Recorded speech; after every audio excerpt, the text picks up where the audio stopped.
Jim Gazzolo, Heath, Schroyer, Polk Nation, homecoming weekend. Wow. Who's our band? Who's our band? That's all I want to know, man. Who's the band? It is Wayne Toops. Wayne Toops. Wayne Toops. This thing, I'm telling you, I hope the weather, but rain or shine, we're having the concert, but I'm telling you, Wayne Toops, there'll be 5,000 people in the Grove. Unbelievable. Homecoming excitement. It'll be huge. It's going to be the 2002 really team, last team to win a playoff game, get to the national championship, going to be honored. They are going to be remembered, and we have two of those members of that team going to join us in the next couple segments. Doctors. I mean, what? How about that? Not only were they... How about raising the GPA of this table in one swing? No doubt. How about that? No doubt. And the good thing is as big as these dudes are, we're going to be like from end to end here. Oh, come on. Now, why are you going to be that way? Telling you. I'm going to ask you a question. Small people. I want to ask you a weird question. Right. Somebody asked me this. I got to ask you. Any thoughts of changing the game against Eastern Illinois to an afternoon game? Because, no. Okay. No. You know why, though, I'm asking? Because LSU's playing Alabama that night. Right. Okay. No, I mean, look, we're McNeese football. We're going to play at 7 o'clock in the hole. Okay. That's I was just asking. I'm just asking. Oh yeah, just for sure. Throw that out there. That's just what we do. All right. Let's get into the nuts and bolts of what's happening now here with homecoming weekend. A lot of traditions have been brought back. Yeah. Are you seeing starting to pay off a little bit, or is it just because if it's at 1-6, it's tougher to do? Are you seeing some of it pay off? For sure, I think so, and I think that the things that we've done just simple things, but moving the student tailgate into Lot A, bringing back the mystery rider, bringing back the cowboy walk. We knew that this was going to be a process to truly rebuild the football program, but. You just can't wait until a certain time to bring back all the traditions and bring back the things that we want to do. So the bones of this program and the things that we've done to enhance the program, I'm really excited about. People are excited about it. And you know what's really crazy, which says so much, is even though we're not having a very good year, we still lead our league in attendance, and it's not by a lot. By a lot. It's not even close. And we'll see. I think you'll get a good crowd this weekend because the homecoming also Southeastern brings pretty well. For sure. Really good. Obviously, you've played well against Southeastern, though. We have. The last 3 games. Last year, they were the number 1 team in the conference, yet all 3 games came down to the final drive. They did. And, hey, look, I mean, it'll be a tough one for sure. I mean, they're good. And, too bad I really believe, obviously last week Knox goes out with a shoulder sprain. We're 4th and a half a yard. We don't get it. If we get that first down, maybe you win. You probably grind it out. Probably, hopefully punch it in and win late, but wasn't meant to be. And I was at the game, and there's a lot of plays that are there. This is a team that, based on what I've seen, this is a team that it's learning how to make those plays. For sure, and I equate it to basketball. When you have a good team, it's just funny how some of those plays just get made, right? Like you just figure out how to catch that hard ball or make that tough shot. And when you're struggling, you find a way to just not hold on to the ball, or that shot doesn't quite go in, or you miss that free throw. And it's part of it. But the thing is that I'm really excited about what we're building. We are truly building a culture. He is not wavering on things. Guys, miss curfew, boom, you're not starting. Guys he's not bending just to win a game. This is a long play, and I'm really excited about what he's really doing. No, and that's the interesting thing about it is he has stayed with his commitment. 100%. No matter what. And you're going to have to change. We've talked about it. This is a culture that was developed through 5, 6, 7 years. For sure. You've got to change it. And that's right. It will not officially be changed until all of his players are in place. So people have to get used to that. There's going to be trickles of this in and out until you've assembled his team, basically. 100%. And the thing is that it does not happen overnight. And the thing, and I said this to one of the booster groups last week, is we've had 4 head coaches in 5 years. We went through, and let's be honest, when the APR probation hit, that's before the transfer portal was the transfer portal. 20 of the best players walked out the door because they could leave. And you couldn't replace them. That day, and you could not replace them. No. Then you have the Hurricanes, and you have the 15 next best players leave. We just can't. It's like coming off the death penalty. We just have not recovered, and it's going to take some time. 36 or 37 of your best 40 players left in a year and a half without being able to play. So I get all that. I know you do. But people are understanding that. Some people understand it. Some people don't. But here's the beauty. But here's the thing. You know what? The great thing about, from my perspective, I've coached. I've taken over programs. I knew that we needed a guy that could understand the process, has been through the process, and was going to build it for the long term, and that's why Gary's here. It's not easy to go through it. I remind him that all the time. In my first year at Portland State, I went 5-25. Like, it's hard. Third year, we won a championship. It's an interesting thing. It's an interesting process. It is a process. No question. People don't like that, but it is. And all of a sudden, volleyball has a chance to take over camp. How about that? First place next week. You look good bringing her last week to the show. Look at you. I'm telling you, we got really good coaches in place, and Sasha is blowing it out of the water. And I said it last week, and Sasha we trust. When we come back, Dr. Kendrick Nichols. Dr. Nichols. And Dr. Prince. Hadley Prince will be here to join us about the 2002 team after this. Welcome back to Polk Nation. Wow, what an honor to have Dr. Hadley Prince, Dr. Kendrick Nichols, from the 02 National Runner-Up, 2 alums. Thank you both for being on Polk Nation. I have to apologize that you have to spend this time with Darth Vader over here, but no, thank you. Thank you guys so much for being here. This is awesome. They spiced up the GPA a little bit. The great thing about having these two is I get to sit farther away from you, which is a really good thing. Much appreciated by everyone. But hey, welcome to Polk Nation. Wow, I mean, I have so many questions, but talk about your experience from, I mean, in 02, you guys played for the national championship. And talk about that experience.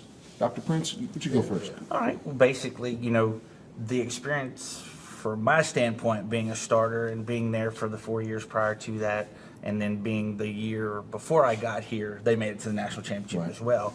So being able to fulfill that, dream of coming here and being able to do the same thing those guys were, it was a great honor. I mean, it was one of those things that we watched as kids coming here, watching these guys play football, being able to, interact with them and grow with these guys, and then being part of that was just a great honor. And like I said, from a standpoint of being a player, the winning, how would you say, I guess, the winning atmosphere that we saw, the culture, the tradition, all of that fed into it, in the holes, the grounds. And so for me, like I said, I guess I don't know where I want to go with it, but it was just a great honor for us to be able to be together as a team and work up through that point, to get there.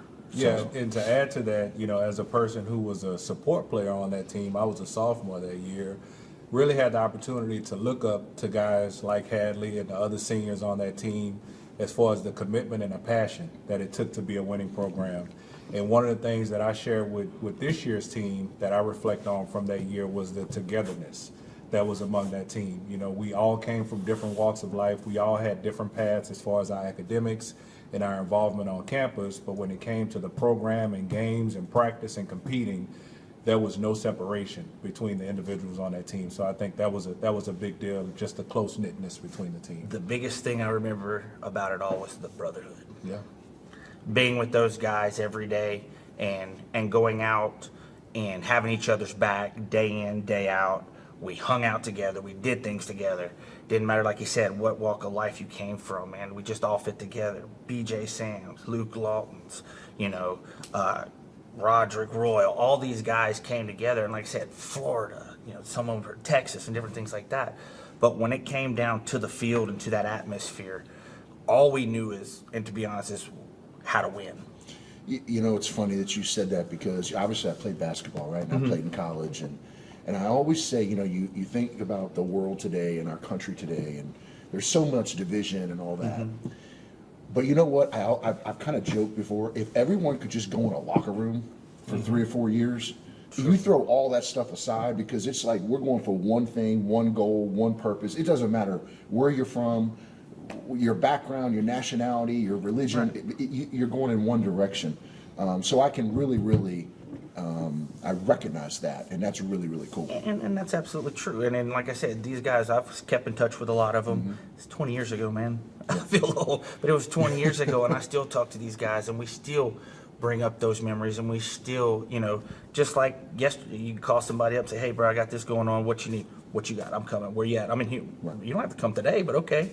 And so with, the brotherhood and the locker room, like you were saying, there was such a culture of, I got your back. I don't care what's going on. Hey, you just call me. We'll be there. And defensively, because that's who we were, basically that's how we looked at it. We were brothers in a war on the field, and we weren't going to let anybody punk us out, break us down, or run through us. So, and I think that identity we showed everywhere we went. A game I reflect on that year, we went to Nebraska that year. I think that was our one of the 2 losses, including the national championship. And I just remember the impression that we put on those people at Nebraska as far as like how strong we competed as a team. Going into the game, knowing that we were great underdogs, probably deep down inside we didn't expect to win, but the product that we put on the field showed that we definitely wanted to win that game, exactly. regardless of how much of a higher level school they were than us. And then also fighting against being that target team in the Southland Conference. I remember every game that we had from the Southland perspective, we were always favored, which means that we got the best from the teams that we were playing. So to overcome all of that. And like I said, with Nebraska, it was just going out there and showing that we could hang with those guys and having the heart. And I think that's what a lot of kids these days are missing on the field, is when you get broke down, you get beat up, and then you don't have the heart to finish it. They just give up, and it kills me to watch it.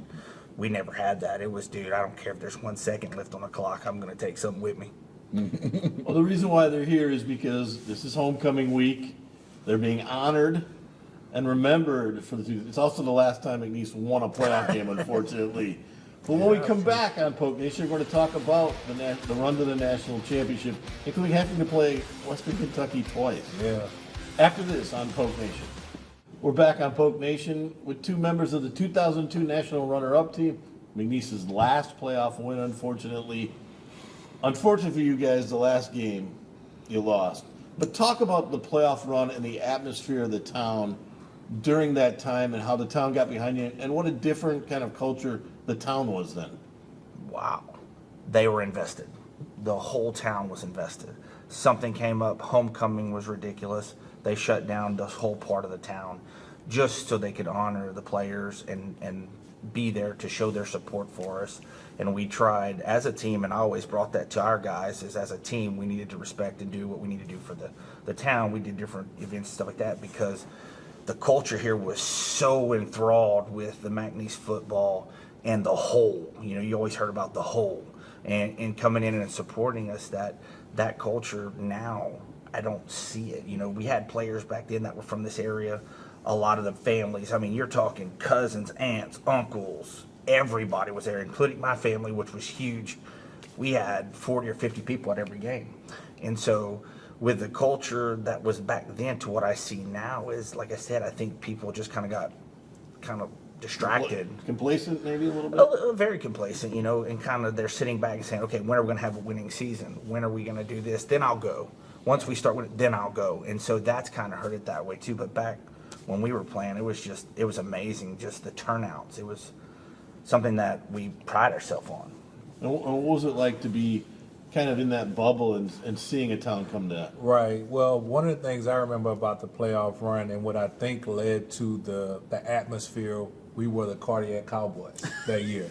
I want to say every playoff game we were down and then made a rally to come back. And just that excitement and anticipation that it gave to the stadium, I think it made McNeese football a great ticket to buy, because you were going to a game where you were going to experience what you were paying for. Lots of ups and downs. Lots of ups and downs. And then that run was filled with big plays. I can think of a couple of the games where there were truly game-defining moments. I remember in the Villanova game, which was the game before the national championship, one of my classmates, Cedric Lars, he blocked a punt. And at that time, I believe we were down, and that block punt just completely changed the trajectory of the game. So that's what I remember about that playoff run, just the excitement that we added to Cowboy Stadium and to the city of Lake Charles, and the strong support that we received. I think Hallie makes a good point. Just the dynamics of college football, college sports is different with the transfer portal. You can have players coming from the other end of the country here, where they won't have 20 or 30 family members in the stands. I was from New Orleans, and even being from 3 hours away, every game I played, I had 15 or 20 family members that came to watch the game. So that was a big part of it as well. And what about the tradition of McNeese football back then? Because I've heard a lot about it. I didn't get here until 6 years after, so I didn't see that. But the tradition you guys had was it was a belief in you were going to win every game, wasn't it? Right. And that's what we were brought in with, that atmosphere. I mean, we came in my freshman year right after they went to the national championship. They've already had a couple conference championships before that, and we were like, man, we want that. We want a taste of that. So with that culture of being, we're going to go out on the field, and we're going to do what we got to do to win. And if we don't, we're going to get to the practice field, and we're going to work on what we got to do, and we're going to come back the next week, and we're going to be 3 times better than we were that week.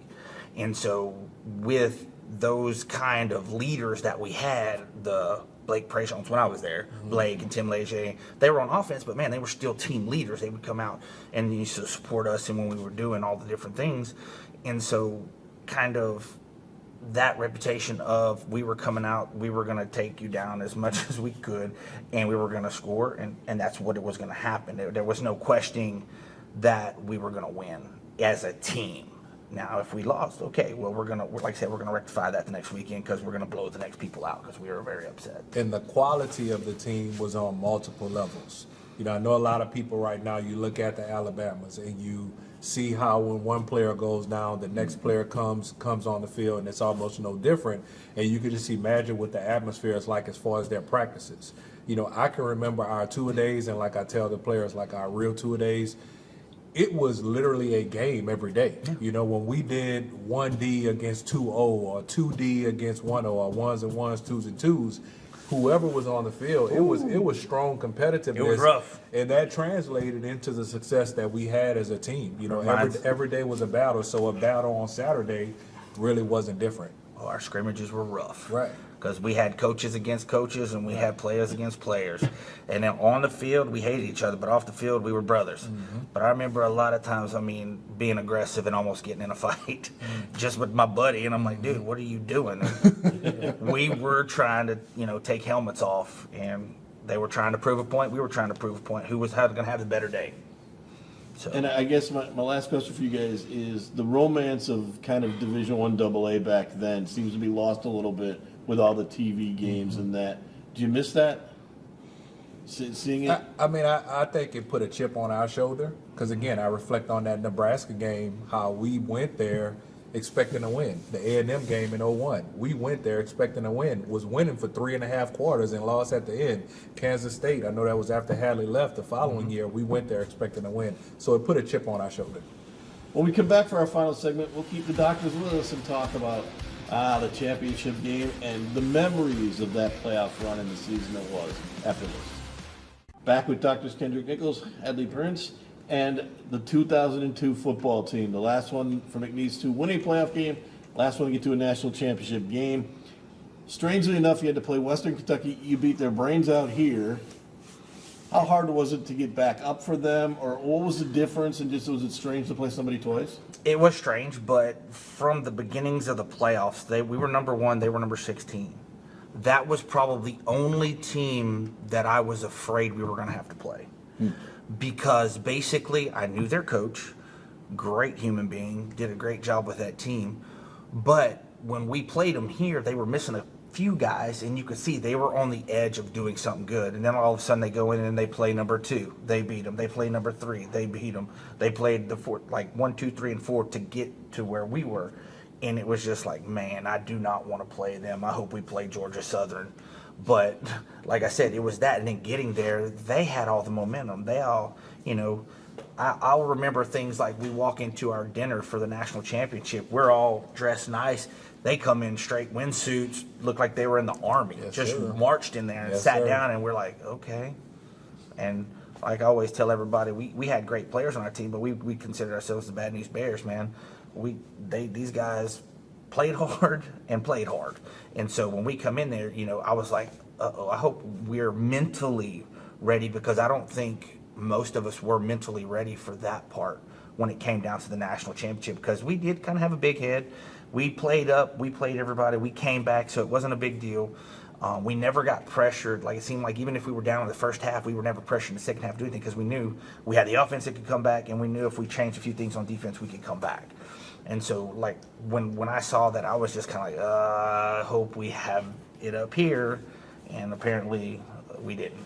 And just to show the difference in maturity, you know, when we played Western Kentucky early in the season, that was a game, as a player who came off the bench, I played a little more. One, because we were winning, and two, because I remember they had an offense where we had a different set. I think we ran a 3-3 that game, which put another linebacker on the field. So I played a little bit more that game. But what Hadley said is spot on. I tell people that story all the time about that dinner. We walked in that dinner dressed up, but we were so relaxed. When they walked in that dinner, those guys didn't say a word. Like, we were all talking and shoo-shooing and laughing, and they were very militant. And I think that just showed the difference in mentality, and it translated to the game. It really did. And we were, like we said, we were outweighed. Yeah. So let's talk about this. Obviously, into the future, right? You guys are invested in this program, or you wouldn't be here. Okay. We talked about it off air, right? We've had 4 head coaches in 5 years. We lost a boatload of players to the APR probation. We've had the hurricanes. And truth be told, and I've said it on this show, we stopped funding football and investing in football for about the last 15 years. Talk about the bones of this job, though. Talk about the future. Where do you see? I know you both have, seen Coach Goff a little bit, seen where the program is. Talk about where you still believe McNeese football can go, because right now, and Jim will tell you, for the first time in 15 years, we are now investing into football. And I'll speak to this first, Hadley, just because my senior year was kind of one of those turnover years. You know, after playing on teams that won conference championships 3 years in a row, national champion semifinalists, #1 team most of the season my junior year, and then my senior year, I believe we finished the year 4-6.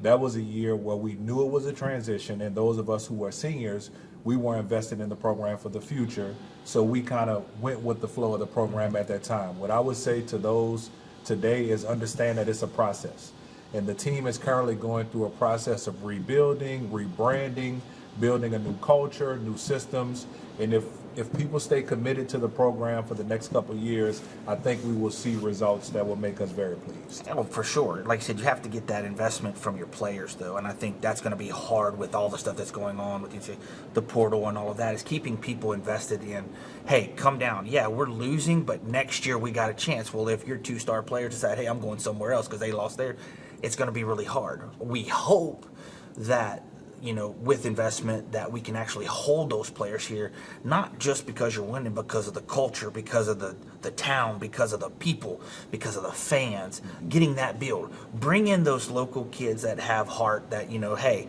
he might not be the greatest player in the world, but we're going to get those people in stands and court. Start getting that. That's what I've always told people, basically, to just get people in the stands where they can bring their kids.